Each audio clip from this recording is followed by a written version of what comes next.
This is by Caitlin. Advice for someone in a relationship with someone who is less yoked than them. All right. First, I would say, to what degree are they less yoked?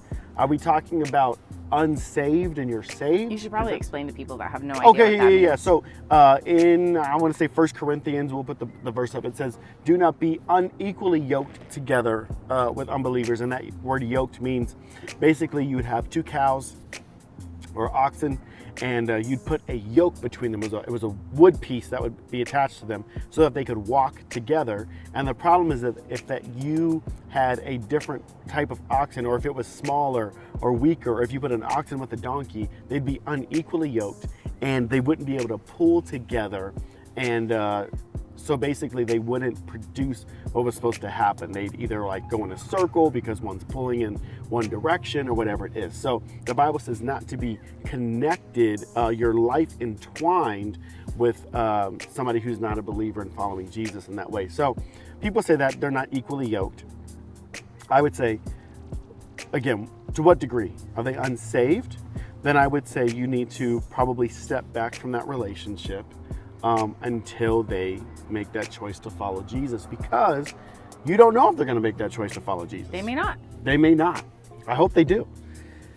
So you might want to step back from that. If it is you're really pursuing God passionately and they're not, they're a Christian, but they're just kind of like, you're going to want to assess that relationship, because people will naturally fall to the lowest common denominator, to the lowest. So it's like, if they're not going after God passionately, but you are, the likelihood that you're going to pull them up, it's not, you could, but it's not very high. They'll probably pull you down because you'll keep feeling bad, you'll keep feeling strange, you'll keep feeling odd, and you don't like that feeling, so then you'll tone down your passion for Jesus. So you'll want to rethink that. And I would say get some advice from one of your, pastors, youth pastors, young adult pastor, whatever it is, and say, hey, here's what that relationship is. If it's just like you've been saved longer, they're just saved, but they're going after Jesus. Yeah, they're growing. You may need to help them. That's cool. Go for it, So I think you need to assess where they're at to determine what's the best thing for you to do with that. What are your thoughts? Get some wise counsel, people that know you guys. If they're unwilling to know the people in your life that mentor you, pour into you, and help you walk with Jesus, that's a red flag. I would say too that whenever we're considering like relationships, like we're determining like who we're going to partner our life with, you know? And I would say this, that we often don't think very far ahead.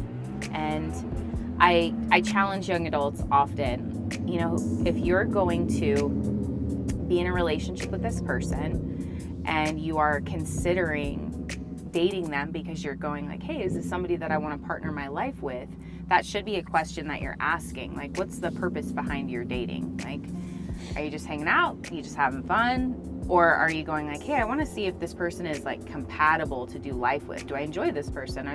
But then you got to start thinking ahead. Like, do you want that person to raise your kids? Mm-hmm.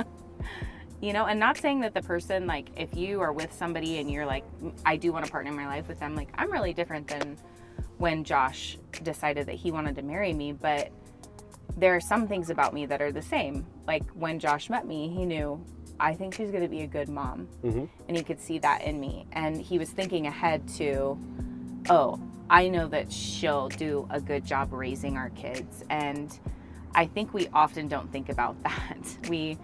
We're like, I like who they are right now, but are you going to like who they are right now if they stay the same and that's the person that's going to raise your kids? Yeah.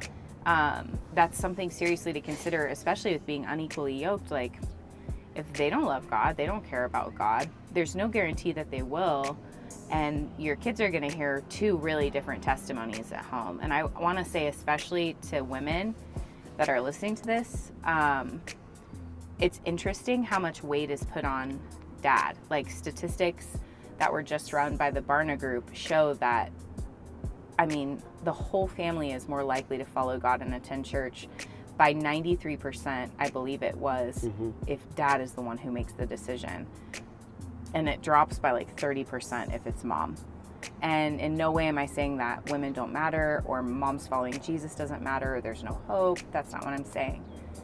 But I want you to consider as young women, if you're going to partner your life with a man who doesn't care about God, how greatly that will affect your future family. Yeah. And this is something that I've seen when it comes to, say, somebody who is like, oh, I want to date somebody in a different religion. Or even they're okay with me following Jesus. They don't follow Jesus, but they're okay with it with me. Okay, but when your kid asks your spouse, hey, who is Jesus?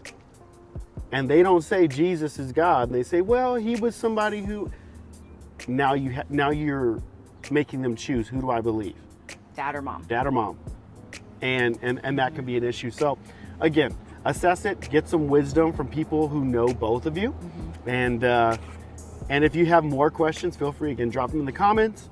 And or DM us, message us, whatever you want to do. We love to answer more of that for you. We're going to answer the question, what do I do if I keep messing up and sinning the same way over and over again? We're going to answer that over in our premium subscription. So if you're watching this on YouTube, go download the 418 Revolution app. Just look up the 418 app on Instagram or on, sorry, not Instagram, on the Apple Market or on Google Play. You can go download it there and then get the premium. It's $5.99 a month. And we just want to give you great content that is going to help you grow in your relationship with God. So we will see you guys next time.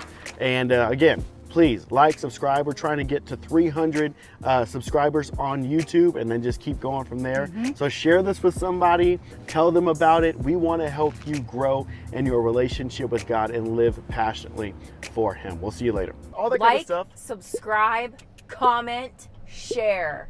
Join the revolution.